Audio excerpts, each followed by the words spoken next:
then, I suppose you were just like a lot of women. You just had to manage.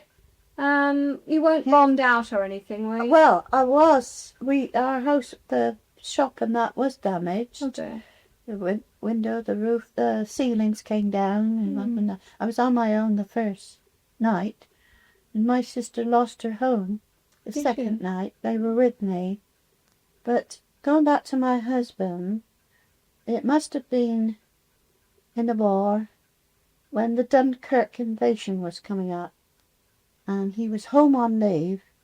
And he said, now I'm going somewhere, I cannot tell you where. It's all secret. But, of course, not to worry. Well, he went.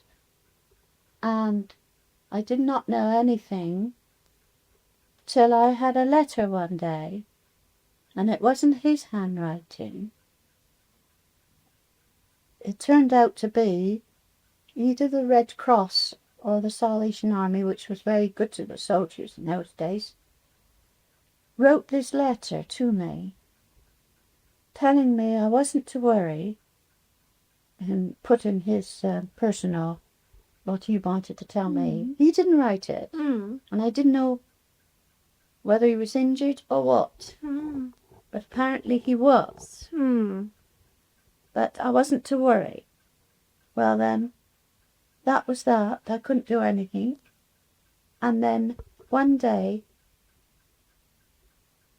the bell went, and I went down, and there was my husband standing there in his soldier's clothes. And the excitement, couldn't talk. I had to practically lip read him. And he came into the hall, and he collapsed. But to cut a long story short, he was bomb blasted.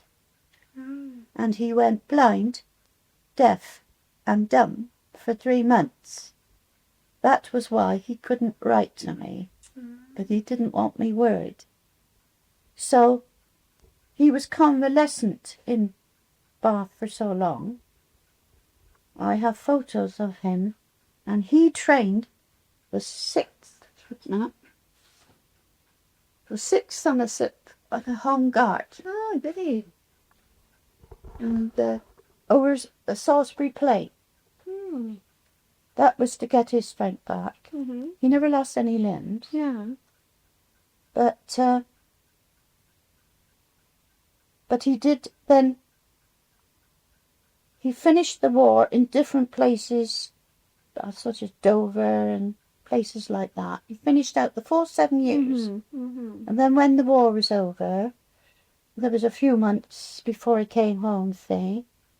And so our daughter was 8. No, wait a minute. 1, 7, yeah, 8. Well, I kept a photo of him in soldier's clothes, and that's how she knew her daddy. She used to kiss it, used to give it on the mattress. That was the only way. And she did know him when he came with his soldier's clothes, but he lost all her pretty little ways naturally, like many others. But he did suffer with this. Any excitement, just go down. It wasn't a faint. It was. They say it's dealing with a bomb blast, you see. He had a motorbike, and he was seeing the convoys through while the Jerrys was dropping their eggs, they used to say. And one of his best pals was killed in front of him. He had his helmet on, crash helmet, which was very good. So that's that. So he never went abroad. He wasn't fit enough to go back, but he trained, as I said. And he still kept his rank. Did you have any evacuees? You probably couldn't have any room, did you, for evacuees? No.